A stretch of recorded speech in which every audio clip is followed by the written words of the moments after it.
My phone buzzes against the counter, an unfamiliar rhythm after 8 months of silence. Dad's name flashes across the screen, and my coffee mug slips from my fingers. It shatters on my kitchen floor, splashing hot liquid across my bare feet. I barely notice the burn. Adrian? Dad's voice sounds exactly the same. No hint of the 8-month gap in our communication. No acknowledgement of my move across the country from Minnesota to Oregon. We need to talk. I stare at the broken ceramic pieces while my heartbeat drums in my ears. About what? Aaron's engagement dinner next weekend. They found out you're his sister. The Watsons value family. You need to be there. Of course. Aaron. My perfect older brother who never left Minnesota, who followed Dad into medicine, who checks every box on my parents' success list. I can't make it, I say, grabbing a dish towel to mop up the coffee. I have plans. Cancel them. His tone leaves no room for negotiation. This is important. To who? You haven't called me in 8 months. A heavy silence stretches between us. Then, if you don't show up, I'll tell them you cut us off. That you're arrogant and ashamed of your own family. I freeze, the soaked towel dripping between my fingers. You'd lie about me? It's hardly a lie when you vanish without a word. A laugh escapes me not from joy but disbelief.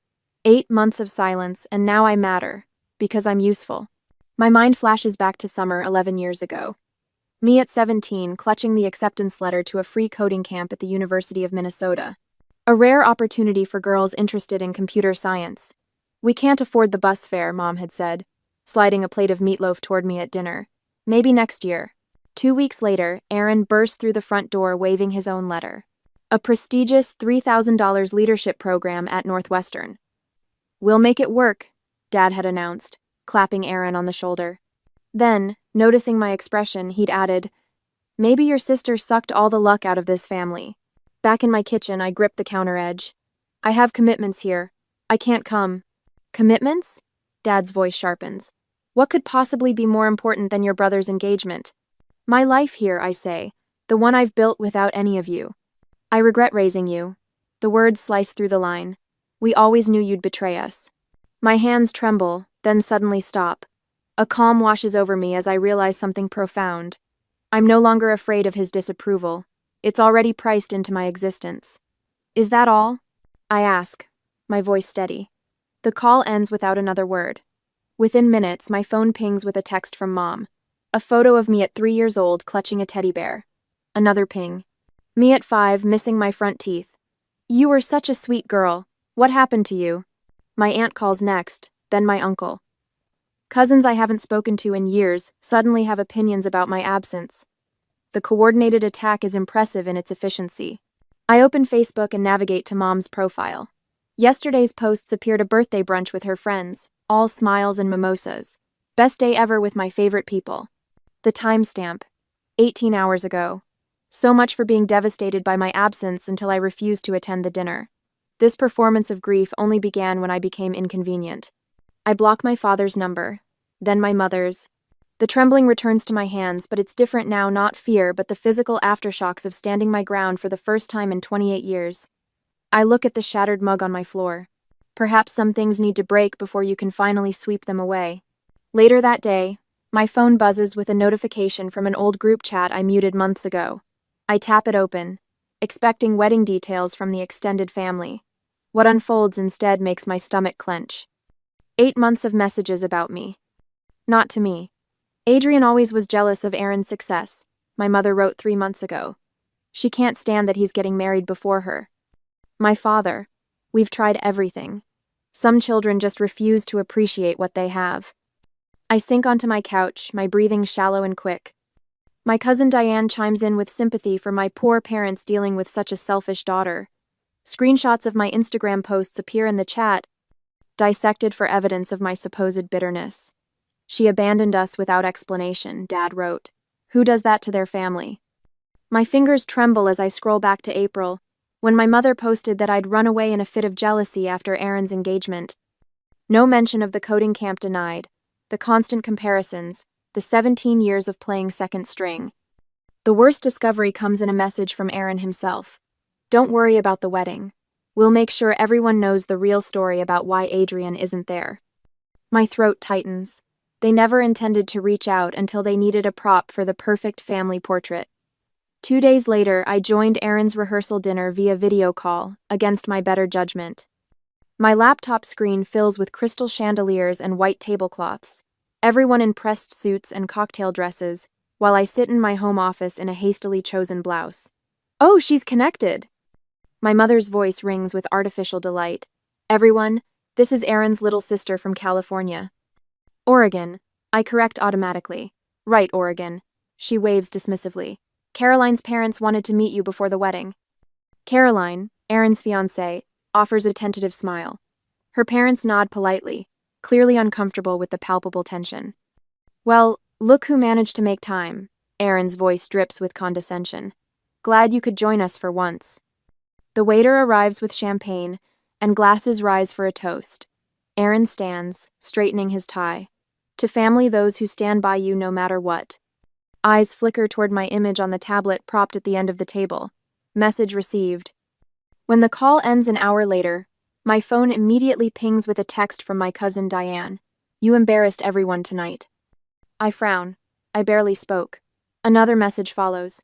"Just so you know, I mentioned your attitude problem to my friend at TechVision. He's pretty connected in the Pacific Northwest." My blood runs cold. TechVision is the largest tech employer in the region, with connections to nearly every software company within 100 miles. "What are you talking about?" I type back. "Family protects family," she responds. "If you won't be part of ours, maybe your new colleagues should know what kind of person you really are." I set my phone down with shaking hands. My father's voice echoes from another message. "We're concerned about Adrian's mental state. Her workplace should probably be aware." The implications hit me like a physical blow. They're threatening my career, the life I've built far from their toxic grip. I've worked at my company for only 7 months. Without established relationships, how would I defend myself against family claims? I open my laptop and begin documenting everything. Screenshots, dates, times, contexts. Then I adjust my social media privacy settings to maximum. I can't completely disconnect from professional networks without raising questions at work, but I can limit what information is visible. Later that evening, my phone rings with an unfamiliar local number. "Adrian? It's Grandma Margaret." Warmth floods my chest at her voice. "Grandma? How did you get this number?" "I have my ways." Her soft laugh carries memories of Christmas cookies and quiet conversations in her garden. "Your mother doesn't know I'm calling. I wanted to tell you that I understand why you left." Tears prick my eyes. "You do?" "I've watched how they treat you for years. Sometimes distance is the only way to breathe." She pauses. "Are you taking care of yourself, sweetheart?" For the first time in days, someone is asking about me, not about what I can do for them. As I hung up with Grandma Margaret, I wondered if I should simply block my family entirely or document their behavior to protect myself. Cutting ties would bring immediate peace, but having evidence might protect me if they escalated their smear campaign. What would you do when the people who should love you become your greatest threat? My phone buzzes at 2 a.m. the same night. I grab it instinctively, squinting at the screen. A Facebook notification. Mom has tagged me in a post. I tap the link and my stomach tightens. A family photo album, titled, "Complete Family Celebration." 27 images, capture smiling faces, across 3 generations, everyone except me. In the caption, Mom wrote, "So blessed to have our entire family together for Aaron and Caroline's pre-wedding festivities." Within minutes, my inbox fills with messages from childhood friends. "Are you okay? Saw your mom's photos. Didn't know you weren't speaking to them. Your brother looks so happy. Why weren't you there?" I click away, but my phone buzzes again. A text from an unknown number. "This is Caroline, Aaron's fiancée. Your family says you refused to attend our wedding because you're jealous of your brother's success. But your cousin Diane told me you weren't even invited until recently. I'm confused." I stare at the message, my heart racing. So they're spreading different stories to different people. The next morning, my parents' number appears on my caller ID. I decline. They call 3 more times before noon. My childhood friend Maria texts, "Your mom called me asking for your work address. Said she wanted to send you flowers. Is that okay?" I freeze. They're trying to find me. In days to come, sleep becomes a distant memory. Each night follows the same pattern: toss until 2 a.m., drift off, then bolt awake at 4 a.m. convinced someone is at the door. I check the locks twice before crawling back to bed. At work, I find myself peering over my shoulder whenever the elevator chimes. During meetings, I check my phone every few minutes, distracted by the fear of missing another ambush. The bags under my eyes deepen. My coworker Richard asks if I'm coming down with something. I lie about allergies. That evening, I create a detailed log of every call, text, and social media post from my family. I write down their exact words, noting contradictions between what they tell me versus others. The document grows to 7 pages. The next day, I email HR asking if they can implement a visitor screening policy. For personal safety reasons, I explain vaguely. Then I pull aside my team lead and ask her not to share my personal information with anyone who calls. She raises an eyebrow but agrees. Family stuff, I say, the explanation both inadequate and entirely sufficient. When I arrive at my desk on a Thursday morning, a yellow sticky note clings to my monitor. Richard's unmistakable blocky handwriting. Whatever's happening, you've got allies here. A cartoon cat with a speech bubble says, "You got this." For the first time in days, I feel my face relax into something resembling a smile. Mom's FaceTime request lights up my screen that evening. Against better judgment, I accept. She sits at her kitchen table, pearls gleaming at her throat, makeup perfect despite the hour. "You look terrible," she says by way of greeting. "Thanks, Mom. If you came home, you wouldn't be so stressed. We're worried about you." I run my finger along the edge of my laptop. "I'm fine. Aaron says you're making Caroline uncomfortable with all this drama." "I've spoken to her once. She's very sensitive." Mom sighs dramatically. "Your father and I have been discussing this, and we think you're having some sort of breakdown. First moving across the country without telling anyone, now refusing to attend your only brother's wedding. I wasn't invited until last week. Because you made it clear you wanted nothing to do with us. After everything we've sacrificed for you, this is how you repay us?" The words hit like a physical blow. My hands clench into fists. "Name one sacrifice," I say, my voice dangerously quiet. "Just one that was actually for me." Mom's mouth opens, then closes. She blinks rapidly. "You can't, can you?"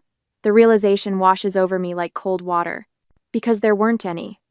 "How dare you?" Her voice rises. "We gave you everything. You gave Aaron everything. I was an afterthought when you remembered me at all." "That's not true." "Senior year. My full-ride scholarship ceremony. Neither of you showed up because Aaron had a soccer game. That was different." "How? How was it different?" The silence stretches between us. Mom's face hardens into an expression I recognize from childhood right before she'd say something designed to hurt. "You were always difficult," she says finally. "From the day you were born." I nod slowly. "And now I'm difficult somewhere else. Goodbye, Mom." I end the call and sit in the silence of my apartment, heart pounding but mind strangely clear. The next afternoon, Richard stops by my desk. "Thursday dinner at Riverstone Grill. 6 o'clock? You in?" "What's Thursday dinner?" "Me, Jenna, and Theo get together weekly. Nothing fancy, just food and conversation." That day, at the restaurant, Jenna waves from a corner booth. As I slide in beside Richard, I notice how different this feels from family dinners. When I speak, they lean in slightly. No one interrupts. When I mention a challenging project I solved last month, Theo asks follow-up questions with genuine interest. "That's brilliant," he says. "We're lucky to have you on the team." By dessert, I find myself sharing stories about my coding mentorship volunteer work. Jenna suggests I apply for the company's Community Leadership Award. "You should," Richard agrees. "What you're doing matters." On the drive home, I realize I've spoken more tonight than at any family gathering in my memory. 2 weeks later, I sign the closing papers on my new home in Springfield, 3 bedrooms, 2 bathrooms, on a quiet street with mature trees. The realtor hands me the keys with a smile. "Congratulations, homeowner." At home, I update my documentation file, adding employment verification, mortgage approval, and photos of my new place. Evidence of a successful, independent life they can't diminish. My doorbell rings at 9 p.m.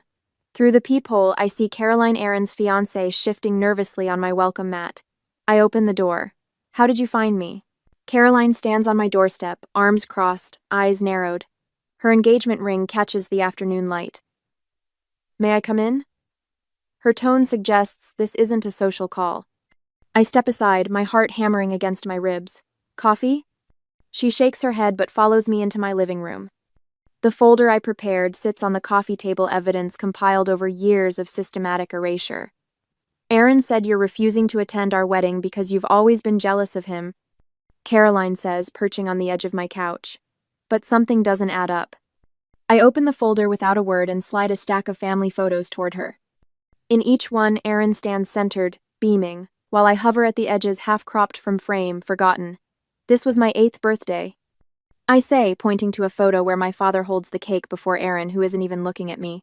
No one sang. Dad said they were saving their energy for Aaron's piano recital that night.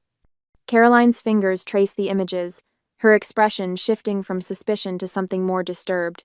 There's more, I say, voice steady as I show her documentation of college applications, graduation announcements where my name appears in tiny print beneath Aaron's achievements. Caroline swallows hard. I had no idea. My phone erupts with Aaron's ringtone. I turn the screen toward her. 10th call today, I explained. Do you mind if I answer on speaker? You should hear this. Caroline nods, her engagement ring suddenly looking heavy on her finger. Adrian, Aaron barks when I answer. Where's Caroline? Her mother said she was visiting you. She's right here, I say calmly. Put her on. Now. His voice carries the same authoritative edge our father uses. You're on speaker, I reply. Caroline, get back here, Aaron demands.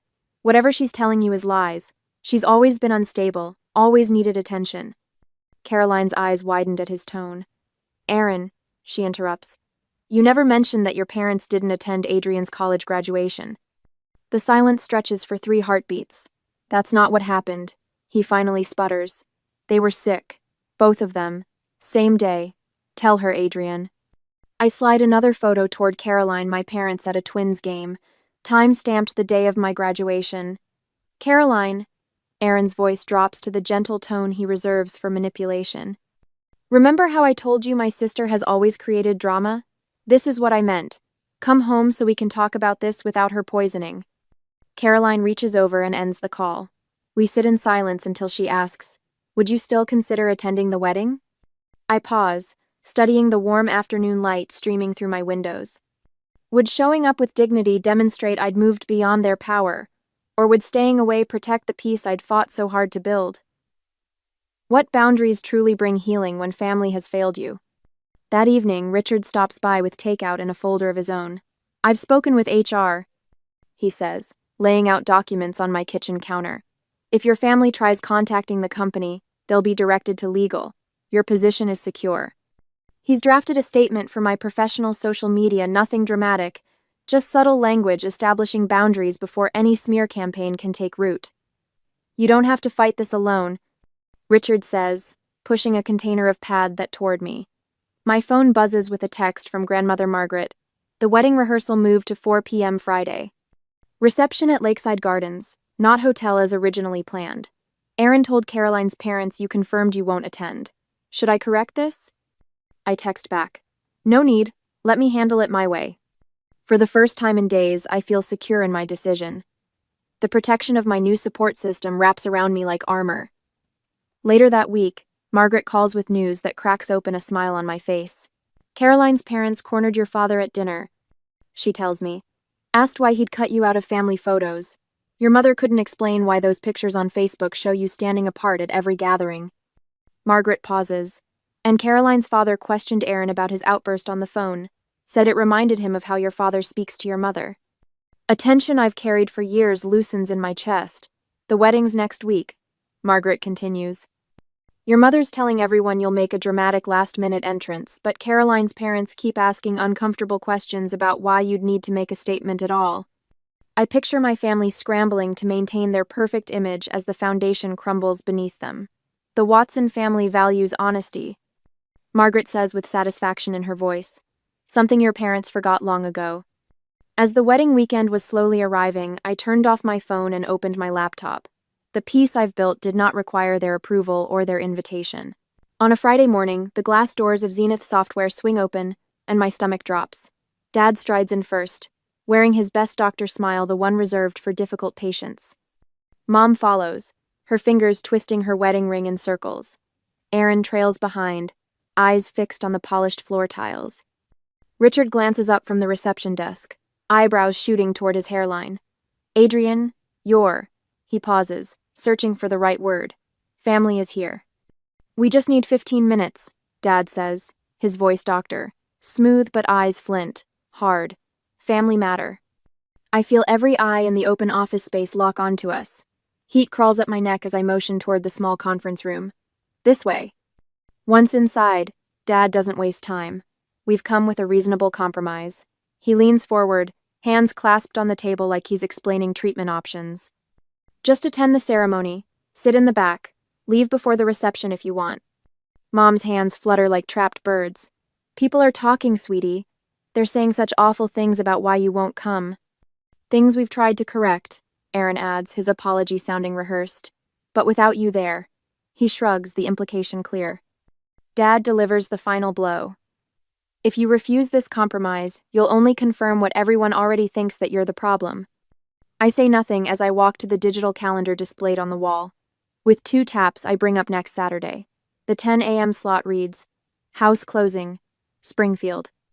I pull out the chair at the head of the table and sit down, allowing them to notice the framed award on the credenza behind me. Team Innovation Award, Adrian Hastings, lead developer. I'm closing on my new home that day, I say, my voice steadier than the rhythm of my heart. 3 bedrooms, 2 baths, mine. Mom's lips part in surprise. You bought a house? Without telling us? Just like I built a career without your help. I gesture toward the award. I don't need to prove my worth by attending an event where I'm merely tolerated. My life is full without pretending we're something we're not. Dad's face darkens. That selfish attitude is exactly why... Selfish? The word hangs between us. Was it selfish when I asked for bus fare to attend a free coding camp while you spent thousands on Aaron's leadership program? Was it selfish when I worked 2 jobs through college while you paid his rent? I lean forward. Or is it selfish now because for once I'm putting my needs above your convenient family narrative? Aaron shifts uncomfortably. Look, Caroline's family is traditional. They expect certain things. Then be honest with them, I reply. Tell them your sister wasn't invited until you needed a prop for your perfect family portrait. The conference room door opens slightly. Through the gap, I spot 3 of my team members pretending to discuss something by the water cooler, their concerned glances darting our way. I stand up, reaching my full height. From this position, I look down at my seated family, these strangers who share my DNA but know nothing of my dreams. I think we're finished here. I walk to the door and hold it open. Mom's face crumples on cue, eyes welling with tears that never quite fall. How can you be so cold? After everything we've done? That's the problem, Mom. After everything you haven't done. Dad's face flushes as he rises. We drove 4 hours to be here. You could show some basic respect. Respect? The word tastes bitter. You showed up at my workplace unannounced to manipulate me in front of my colleagues. That's not respect. That's ambush. Richard appears beside me, coffee mug in hand but eyes alert. Everything okay in here, Adrian? My family was just leaving. I don't break eye contact with Dad. For a moment, something flickers in his expression, confusion perhaps at this unfamiliar daughter who no longer flinches. Mom clutches her purse to her chest like armor. Aaron stands awkwardly between them, suddenly looking less like the golden child and more like a ventriloquist's dummy without its master. Richard, would you mind showing them out? I have the Pearson project to finish. I return to my desk without looking back, ignoring the whispers that follow. My fingers hover over my keyboard, trembling slightly before finding their familiar positions. Within moments, I'm coding again, line after line of clean, predictable logic, a world where input determines output, where past performance reliably predicts future results. Later that afternoon, my phone buzzes with a text from Grandma Margaret. Caroline called me. She has questions about Aaron I couldn't answer. Wedding might be postponed. Are you okay? I type back. Better than okay. For the first time, I'm free. Next week, what would have been their wedding day arrives with unexpected sunshine after a week of Oregon rain. When I collect my mail, there's a cream-colored envelope with Caroline's handwriting. I turn it over in my hands, feeling its weight, wondering what truths it might contain and whether I'm ready to receive them. On the wedding day, I was organizing a party for the new house. The laughter floats through my new home like music, a sound I never knew could belong to me. 20 people fill my living room, coworkers and neighbors raising glasses as Richard finishes his toast. To Adrian, he says, who built this sanctuary brick by brick, code by code. I scan the faces around me, not one person looking bored or checking their watch as I was trained to expect whenever attention turned my way. In my childhood home, toast celebrated Aaron's smallest achievements while mine collected dust. Tonight, everyone gets their moment. When my turn comes to speak, I don't minimize my journey as I once would have. To all of you who saw me when I felt invisible, I say, my voice steady and proud, and to this house that will never have locked doors to anyone who respects its peace. Later, as guests mingle around the buffet I prepared, my phone vibrates on the kitchen counter. Dad's name appears on the screen. Unlike 8 months ago, my hand remains steady as I answer. Adrian. His voice carries none of its usual authority. Caroline called off the wedding at the last moment. I lean against my refrigerator, decorated with cards from my housewarming. I'm sorry to hear that. Your mother and I have been thinking. We may have been too harsh. If you wanted to visit sometime. The invitation dangles, the familiar bait of conditional acceptance. 8 months ago, this offer would have sent me scrambling for my calendar. Today, I recognize it for what it is: desperation, not love. I wish you well, I say, but I no longer need your acceptance to know my worth. The silence stretches between us, but unlike before, I don't rush to fill it with apologies. You'll regret this stubbornness, he finally says. No, I reply. I would regret pretending we're something we're not. I end the call and rejoin my guests, the weight of expectation sliding from my shoulders like a coat I no longer need. 2 evenings later, I host a smaller dinner. Richard helps me serve the roast while my coworkers Kim and Diane arrange flowers they brought from their garden. Grandmother Margaret watches from her seat at the head of my table, her eyes crinkling with approval. To the family we choose. Margaret raises her glass, her voice strong despite her 76 years. And the peace we protect. We clink glasses, the sound clear and bright in my dining room. Unlike the strained silences of my childhood dinners, conversation flows without hierarchy or judgment. The next morning, I show Grandmother Margaret my home office, sunlight streaming through windows that face east. This is where I'll run the mentorship program. I tell her, pointing to the whiteboard already filled with plans, for girls who love coding but don't have support. Margaret touches the graduate school application open on my desk. Your grandfather would be so proud. I'm planning to expand it once I finish my master's, I continue. There are so many overlooked young women who just need someone to notice their potential. Later that week, my first mentee arrives 16, brilliant and painfully shy. As I help her set up her laptop, she asks if I have siblings who taught me coding. No, I reply. I'm an only child. The words feel right, not like a lie, but a truth I've finally claimed. As I showed Grandma Margaret the guest room that would be hers whenever she wanted it, I wondered if healing always requires complete separation or if selective bridges can be maintained. When is holding on to a single family connection worth the risk? And when is a clean break truly the path to peace? For now, I have my answer in the garden I've planted, where only those who nurture are welcome to return.